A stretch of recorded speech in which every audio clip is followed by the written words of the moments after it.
What's good, y'all? We back with another video, man. And today, this video is titled Matches to Make After AEW Revolution 2025. Now, in this video, I will be breaking down the key matches and feuds that AEW should book coming out of Revolution for some of the winners and losers on the card.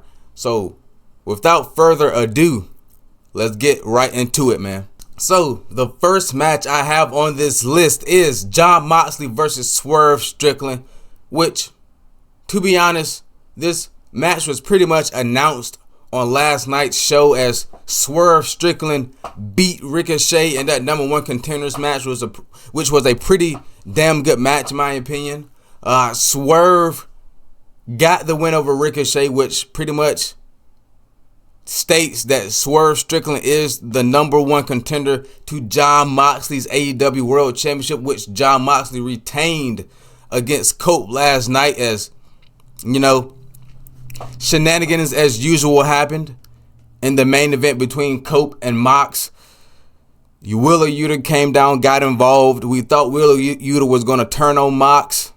It didn't happen. Instead, like the sheep that Wheeler Yuta is, took out Cope, and then Jay White came down, tried to make the save, took out Wheeler Yuta for a little bit, you know what I'm saying, even the odds, but inadvertently hits Cope with the briefcase as Jon Moxley ducks, which led to Jay White smashing, just straight up smashing Cope's skull with that briefcase.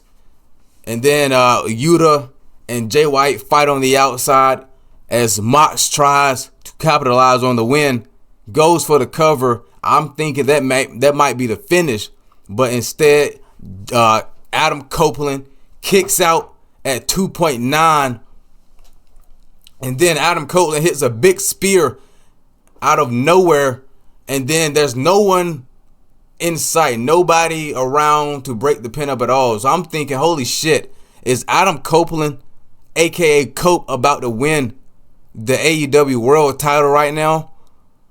The ref is counting to 1, the ref is counting to 2, and then all of a sudden you see a hooded figure all dressed in all black, pulling out the referee, and it was nobody other than Christian Cage, man. Christian Cage with that AEW contract stating that he can cash in for a shot at the AEW World title for any time, at any given moment, at any time. Christian Cage can cash that motherfucker in, man. And Christian Cage chose last night to cash in that contract. He finally cashed in that AEW contract. So, instead, this match is now a triple threat match. Cope versus Mox versus Christian Cage for the AEW World title. And bro, Christian Cage was so close to becoming the AEW World title. I thought for a second that Christian Cage might become the AEW World champ. For a second, I thought that maybe Christian Cage would become the AEW World champion, bro. And I honestly, I wouldn't mind that. That would have been a complete and utter swerve. No pun intended, but that would have been a swerve like hell, man. Having Christian Cage win the title. Who would have ever thought, bro? I completely forgot that Christian Cage had that damn contract. Like, he just comes out of nowhere. But, at this point, he was not successful. I'm going to just go ahead and say that right now. Christian Cage was not successful in cashing in his money. Well, I was finna say the Money in the Bank contract. It's basically like the Money in the Bank contract, to be honest with you. But he was unsuccessful cashing in that contract for the AEW World title, as he tried to pin his longtime friend, aka longtime rival, Adam Copeland. It didn't work out as Jon Moxley breaks up the pin and then puts Christian Cage in a sleeper hold, which pretty much ended the match right then and there. Jon Moxley retains his AEW World title by a thread, by an inch. He almost lost the belt to fucking Christian Cage. Me personally, I would have had Christian Cage win. I would have had a big ass swerve. I would have said, you know what? Fuck it. We're going to give Christian Cage the title for a little bit. Like, that would have been a crazy ass way to end AEW Revolution right there, man. Because we all forgot about Christian Cage. And Christian Cage, he cashed it in, but he was not successful. So, Christian Cage contract is over with. He no longer has the contract. So, yeah, Jon Moxley escapes through the crowd. He escapes by a thread. He retains his belt. So Jon Moxley, at this point, he is walking through the crowd, you know what I'm saying, getting all this massive heat. And as he's about to exit the arena, Prince Nana comes up from behind him, you know what I'm saying, and gets in Jon Moxley's face, setting up for this Swerve and Jon Moxley matchup that we might be seeing within the near future. I mean, we will be seeing that because Swerve is the #1 contender. I don't know when, but we will be seeing that matchup soon. But yeah, Prince Nana, Jon Moxley facing off against each other. All the security trying to break them apart. They don't want Jon Moxley destroying the ever-living hell out of Prince Nana. Then, out of nowhere, you see a figure on top of the like the guardrail up top near the stairs where the crowd is at, above Jon Moxley, and it's nobody other than Swerve Strickland, man. No other than Swerve Strickland.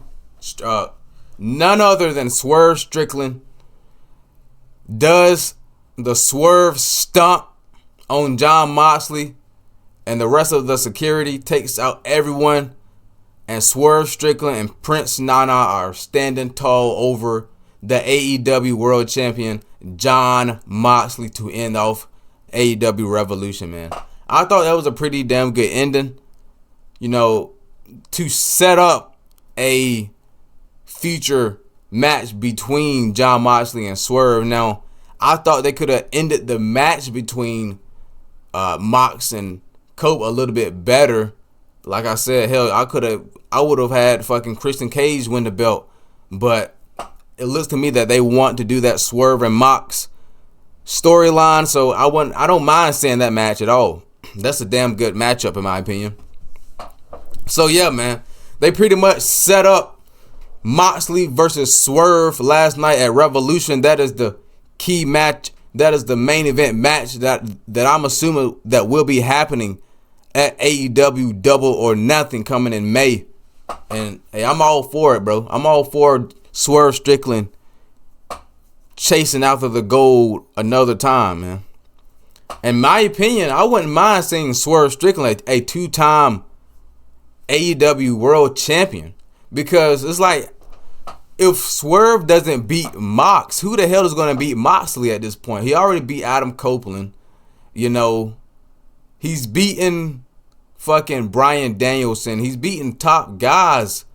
If he beats Swerve, who the hell makes much sense to beat Jon Moxley at that point if he goes through Swerve? You know, I don't really see. Maybe a guy like Darby Allin, he makes his return. Like I said in the past, before that, I could see Darby Allin winning the AEW World title this year. Maybe a guy like Darby Allin, you know. But if you want to take that title off of Mox, because honestly, this whole Death Rider storyline is really, really getting old and stale. And I want it to end before it falls completely flat. And I'm just... It's not much you can really do with the storyline, to be honest with you. I thought that fucking Shane McMahon was going to show up and appear on AEW a long time ago. I thought that this is where it was going. But Shane McMahon is no longer in talks with Tony Khan, and none of that is even close to happening. You know, Tony Khan left Shane McMahon on red, I think, or some shit like that. So, yeah, man. So, I don't know where the hell this Death Rider storyline is going. And I want to see the AEW World title back on television. I don't want to see a fucking briefcase. This isn't the Money in the Bank contract, bro. I don't want to see a damn briefcase.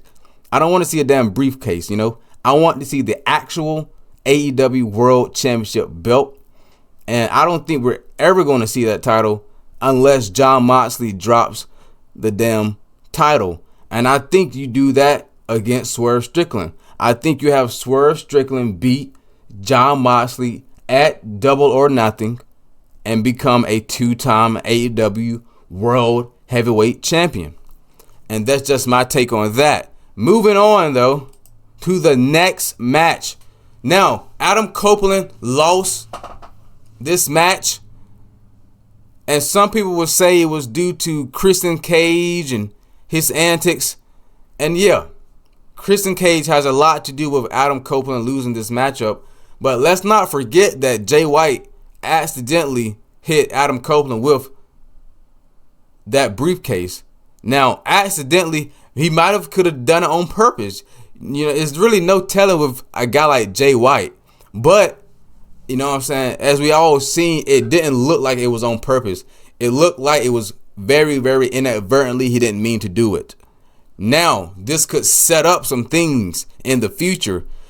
I mean, you could also do Christian Cage and Cope. But honestly, who really wants to see that right now? We've already seen that last year. We've seen Cope and Christian Cage feud against each other. We've seen them have matches, and they've had some great matches. But I don't think we want to see that right now in 2025, you know. I think that you could do something with that, with how Jay White struck Copeland with the briefcase. Maybe have Cope turn heel on fucking Jay White. You know what I'm saying? Let's go a different route here. Or you could have Jay White go back heel against Adam Copeland, you know. Or either way, I wouldn't mind seeing these two in a feud. I think that Jay White and Cope can have a great feud. Cope could put over a young talent like Jay White. I'm not saying Jay White it's not fucking, Jay White isn't a super duper young talent, but Jay White is a fairly new talent on mainstream, you know what I'm saying? On the mainstream, in mainstream wrestling, Jay White has a lot to accomplish, you know what I'm saying? I feel like Jay White has a lot to accomplish more than a guy like Edge or Adam Copeland. So I think that Cope could really put over a guy like Jay White in a future match or a future feud. I would love to see these guys in a fucking feud or like a blood feud, you know what I'm saying? I wouldn't mind seeing a heel Cope versus a face Jay White. You know, something different, something fresh, something new. Because, like I said, I really don't want to see Cope versus Christian. I hope that's not what they're setting up for. I don't want to see that match again. We've already seen the ending of that story. There's no point in doing that again. So why not do Cope and Jay White? You know, I wouldn't mind seeing Cope and Jay White go on like a tag team run for a little bit and maybe one of them turn on each other. You know what I'm saying? That would be something cool to see in the future. But yeah, man, I think that since Jay White he didn't turn on him, but since Jay White was pretty much one of the reasons that Cope didn't win the match, I would say that Cope might be a little bit pissed off at Jay White. I know that Cope kicked out and he was lasting in the match a little bit longer, but, you know, still, if I'm Cope, man, I might be a little bit upset with Jay White. So I'm thinking that's a feud that they could do in the future. I wouldn't mind seeing that match, you know. But I think if you do Cope versus Jay White, you have to have Jay White win that feud or that match. Because, like I said, I want to see Jay White get some big wins under his belt. It's been a long time since we've seen Jay White get a big win. His last big win was probably against Hangman Page. You know what I'm saying? So I wouldn't mind seeing Jay White get a big win especially over a guy like Cope. You know what I'm saying? A legend in the business like Cope. That would go huge. That would be huge on Jay White's record. So yeah, moving on to the next match I have on this list that for matches to make after AEW Revolution. Now, Will Ospreay versus Kyle Fletcher last night was match of the night. Without a doubt, man. Will Ospreay versus Kyle Fletcher was Crazy, crazy scenes, man. A bloody fucking mess. I mean, oh my God. Just one of the craziest steel cage matches I've ever seen in my life. What an insane spot by Will Ospreay when he hit that Spanish fly on Kyle Fletcher from the top of the cage, bro. I didn't think that shit was going to land, bro. Honestly, I thought that was going to land on their fucking necks or their heads. But they managed to pull that off, bro. That was incredible. That was, in my opinion, a 5-star match right there, man. That was an incredible fucking match between Will Ospreay and Kyle Fletcher. And shouts out to Kyle Fletcher, man. Kyle Fletcher will be doing a lot of great things in AEW. I can definitely see that in the future, man. He's going to be a top heel for a long time. He has the look and everything, bro. He's got the facial expressions and all. Like, he is just a natural heel, and I love it. I love it. It's going to be a while before we see Kyle Fletcher again, I believe, because he took some crazy ass damage. I hope none of those guys are seriously hurt from that match, because that match looked fucking brutal. That looked like a brutal match between Will Ospreay and Kyle Fletcher. But, you know what I'm saying? It was a fucking brutal 5-star match. But in the end, Will Ospreay got the win. Hits the Tiger Driver on Kyle Fletcher to seal the deal and end this feud between him and Kyle Fletcher. And I'm thinking to myself, what's next for Will Ospreay? Like I said, Kyle Fletcher, I think he's going to be out for quite a bit of time after that gruesome match last night. You know, I wouldn't mind seeing Will Ospreay going up against a debuting Josh Alexander in AEW. Now, there has been a lot of rumors saying that Josh Alexander will be signing with AEW. And, you know, what a better way to have Josh Alexander make an impact, no pun intended, make a huge impact in AEW than have him face off against Will Ospreay, one of the best in the world. We've seen this match in the past in other places like TNA Wrestling. We've seen this match on the indies. You know what I'm saying? These guys have history against each other. They've had matches against each other, and all of those matches have been great, have been amazing.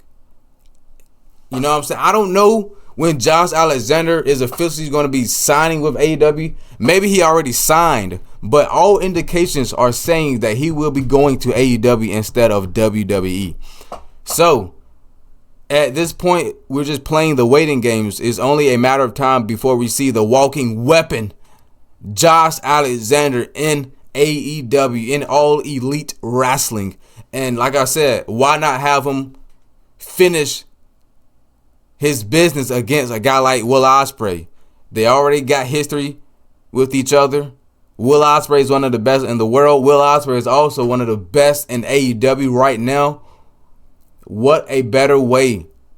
You know what I'm saying? There's no, you know what I'm saying? Why not have a guy like Josh Alexander make a name for himself, make a statement taking out Will Ospreay?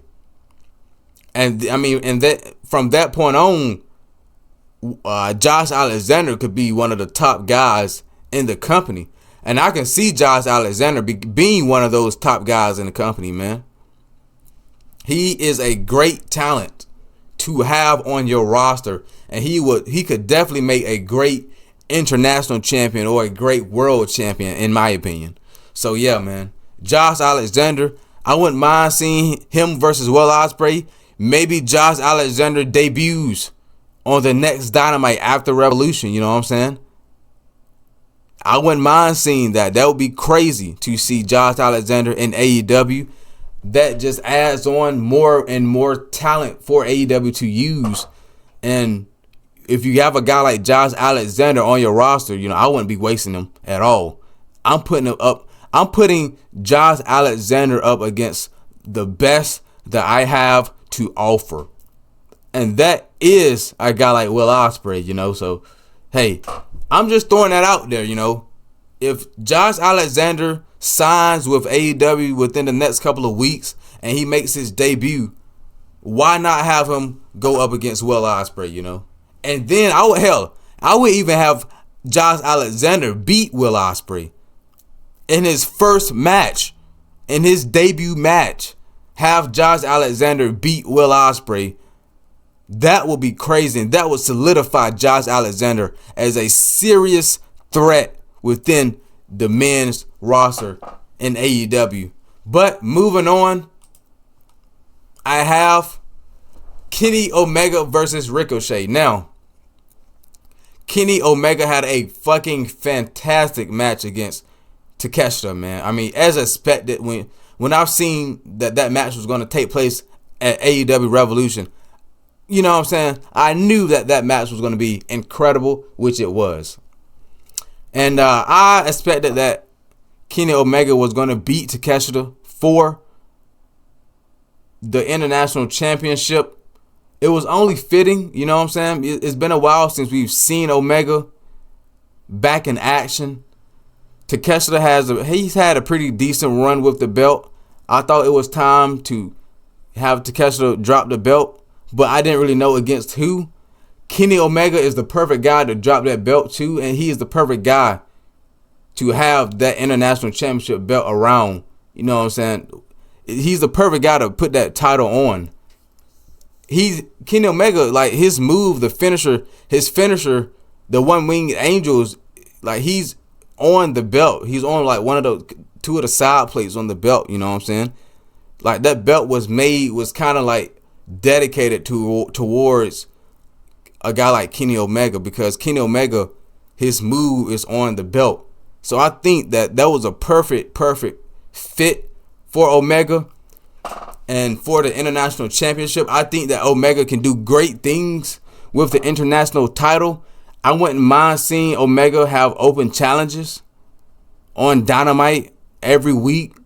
You know what I'm saying? Putting the title on the line every week. That's something that I think would be perfect for a guy like Kenny Omega and perfect for the International Championship if you want to make that title a lot more important. I'm not saying it isn't important, but if you want to really elevate that title even more, I would say fucking have Kenny Omega defend that motherfucker on every Dynamite. Open challenges every night. Shades of Orange Cassidy, you know? But I thought to myself, who would be a nice first challenger for Kenny Omega's International Championship belt? And I thought to myself, why not Ricochet? Now, we've seen Ricochet against Swerve. He lost in that number one contenders match for the AEW World title. And I know some of y'all are thinking to yourselves, you know, how many times are we going to see Ricochet in a title match and he keeps losing in these title matches, you know? Because he hasn't won any title match since he's been in AEW. But, you know, I wouldn't mind seeing Ricochet and Omega in a nice feud in a match. I feel like that would be an incredible match. We haven't seen these guys face off against each other in years. I mean, I'm talking since like the PWG days. So Omega versus Ricochet is definitely something that you could do for the international title. I feel like they both have some unique dynamics that I feel like could blend very, very well in a feud together. Ricochet has been very, very, very great on the mic as of recently. He has vastly improved since his WWE days and since his early AEW days. And he's much better as a heel than he is a face. I think Ricochet should just be a heel for the rest of his fucking career, honestly. He should be a geek heel for the rest of his career, man. I wouldn't mind seeing Ricochet in this role. This is the best possible role for Ricochet because he has shown so much more character development within the last 2 months than he has within the last 2 years of his career, man. Like, it's insane. And I'm loving it for Ricochet, man. And I think the next step that Ricochet can take is challenging Kenny Omega for the International Championship belt. The last time that Ricochet challenged for this belt was against Will Ospreay. So, and that was a couple of months down, you know what I'm saying? That was a couple of months ago. This is a completely different Ricochet. This is a heel Ricochet. Honestly, I think that, maybe you don't have Ricochet immediately take the belt off Omega, since Omega just won the international title. I think Omega holds that belt for quite a bit, at least 6 months in my opinion. So I think Omega holds the international title for a very long time. But I wouldn't mind seeing Ricochet hold that title. You know what I'm saying? I wouldn't mind him holding that title at all either, to be honest with you, because he has been showing lots of improvements. There's been lots of improvements by Ricochet, and I think that Omega versus Ricochet is a match you can have at fucking Double or Nothing next month, in May. I wouldn't mind seeing, no, we're not next month, with what, May's in like 2 months. So yeah, I wouldn't mind seeing Omega versus Ricochet in a match. That would be a crazy ass match. The fans would be invested. They would love to see Ricochet versus Omega. Two of the best in the world, two of the best athletes, in-ring talents in the world. So yeah, man, that's a match that you could do within the next couple of weeks or months heading into Double or Nothing. Moving on. Timeless Toni Storm taking on Megan Bayne. We've seen Timeless Toni Storm defeat Mariah May in the Hollywood ending match at AEW Revolution, which, bro, that was one of the bloodiest, one of the most craziest women's matches of all time, man. There was another barn burner, man. That was a crazy ass match, one of the best women's matches I've ever seen, honestly. Like, Toni Storm and Mariah May has to be, they will go down as one of the greatest feuds in AEW history, man. That feud will go down as definitely one of the greats of all time. But, you know what I'm saying, there's only so much you could see between two women, you know what I'm saying, and it's time for both of these women to move on. It's time for Toni Storm to move on from Mariah May. Now, me personally, I don't know what Mariah May does after this Toni Storm feud. So, yeah, I'm just going to leave it in the hands of Tony Khan to figure that one out. But for Toni Storm, I wouldn't mind seeing Toni Storm against newer faces like a Megan Bayne. Megan Bayne hasn't been around for a long time, but she's been on Dynamite. She's been featured on the weekly shows, Dynamite and Collision. She's been in some feuds in the women's division. You know what I'm saying? So I wouldn't mind seeing Megan Bayne and Toni Storm feud for the title. Now, I'm not saying you have Megan Bayne beat Toni Storm for the AEW Women's Championship belt. Hell no, not this early in her career.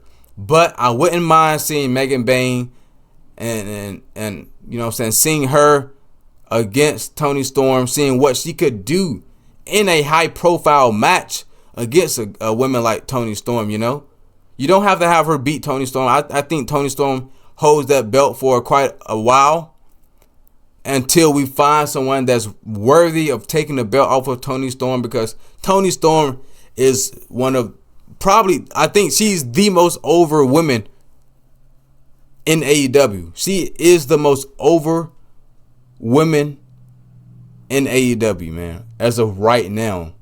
Even above Mercedes Moné, man. Toni Storm is the top of she's on top at the moment. So you do not take that title off Toni Storm anytime soon. But you can also have newer names like Megan Bayne to make a name for themselves against Toni Storm. Toni Storm can have these talents and can put some of these talents over without her losing the title. You know what I'm saying? So I wouldn't mind seeing a Megan Bayne. Right now, I don't think that the AEW women's division is at its peak. Like, they've had better years where the women's division was a lot better, and WWE is right now, and NXT is pretty much killing them in the women's division.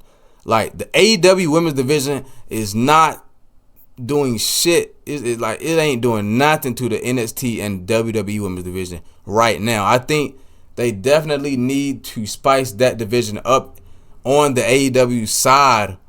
So, I mean, you can have a newer name like Megan Bayne go up against Toni Storm. And yeah, man, have Toni Storm retain a couple of times until you find a big name or a big draw to take that title off of Toni Storm. But yeah, moving on. Mercedes Moné versus Jamie Hayter. Now, I've advocated for this match on multiple occasions. I've said that this match should have happened a couple of months ago, and it has yet to happen.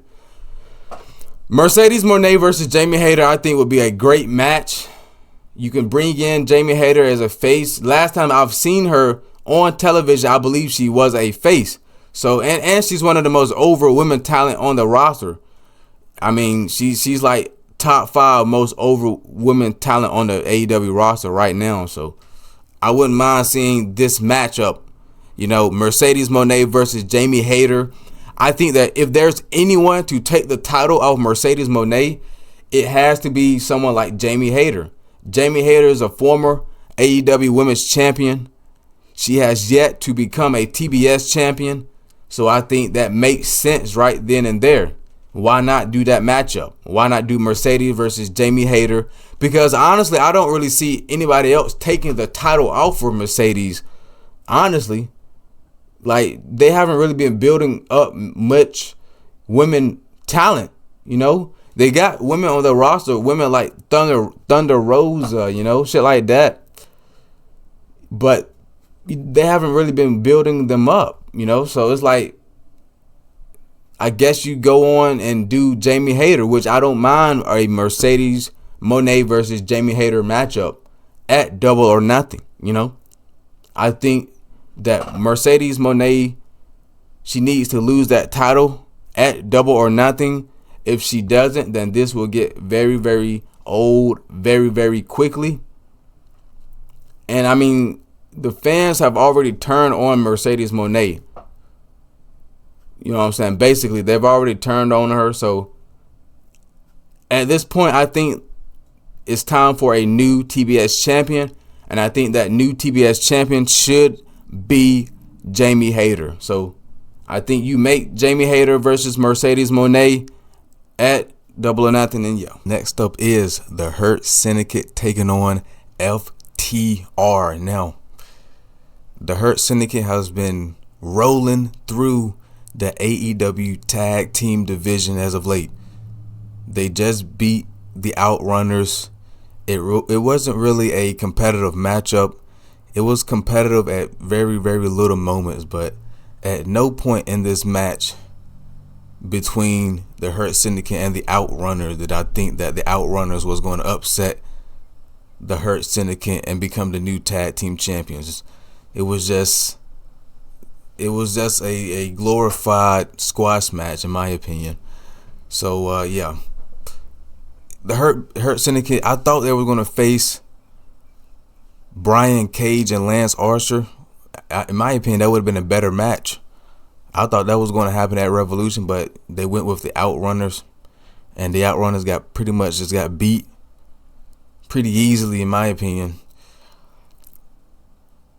It's not really many tag teams to really take out the Hurt Syndicate.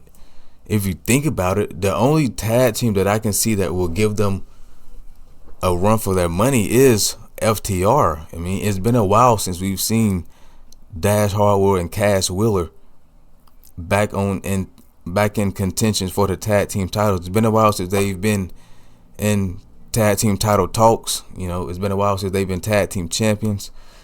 I wouldn't mind seeing FTR and the Hurt Syndicate face off at Double or Nothing.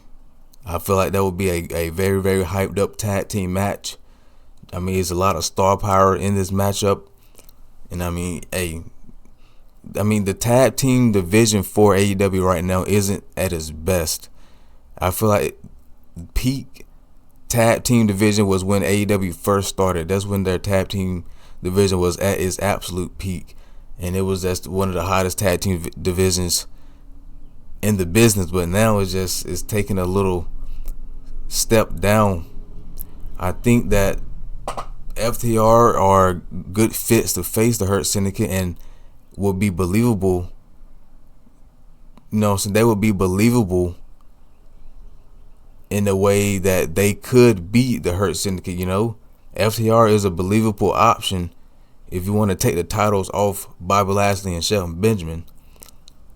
Put them on FTR. Maybe have the FTR and the Hurt Syndicate have a best out of 3 series. You know what I'm saying? Have them have 3 match trilogy, something like that. I wouldn't mind seeing that. It's just I can't really think of any other teams on the AEW roster at the moment that would be a believable choice to go up against the Hurt Syndicate, because they've been looking just so strong as of late. So I say, hey, why not put FTR and the Hurt Syndicate in a tag team match at Double or Nothing for the tag team titles, or have them feud for a couple of months, and you know what I'm saying? That's that. But moving on, last but not least, is Okada versus Hangman Page.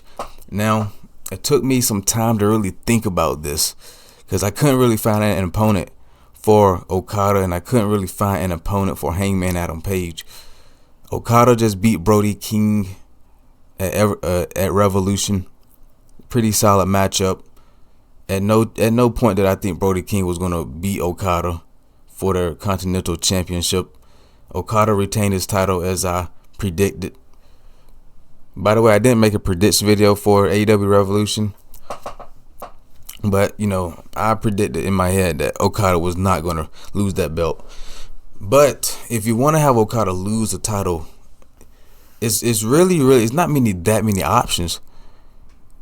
Like, it's not that many options of guys that you can have to take the title off Okada. I thought maybe if Omega returned, he would go after Okada. They have history together, but they're not doing that right now. So maybe you could do Hangman Page versus Okada at Double or Nothing for the Continental Championship. I thought that maybe Hangman Page was going to go after the AEW World title after he beat MJF, but apparently now Swerve is the number 1 contender against Moxley now, so that leaves Hangman Page kind of left without an opponent. I say, why not do a Hangman versus Okada for the Continental Championship? I think that's a big match right there, man. 2 of the biggest stars in AEW, and if there's anyone to take the title off Okada, I think Hangman Adam Page is that guy.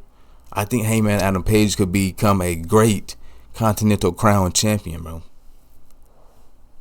And I didn't really think of this a couple of months back, but now seeing these 2 guys pretty much freed up after Revolution, I don't really know what these guys got, what's next for these guys. So I'm predicting that maybe you could have this match at Double or Nothing, Okada versus Hangman Page for the Continental Championship. That's a big match right there. There's a lot of history right there, because Hangman Adam Page, he doesn't like the Elite. He left the Elite, and now Okada is the new, he's a new star of the Elite. I thought they would do Okada versus Omega, but Okada versus Hangman is just as good as that, in my opinion. So that's pretty much it for the matches to make after AEW Revolution 2025, man. If y'all agree, make sure you let me know in the comments down below. And if y'all enjoyed this video, make sure you like, share, and subscribe. And until next time, make sure y'all stay safe, stay cool. I'm going to see y'all later, man. Peace.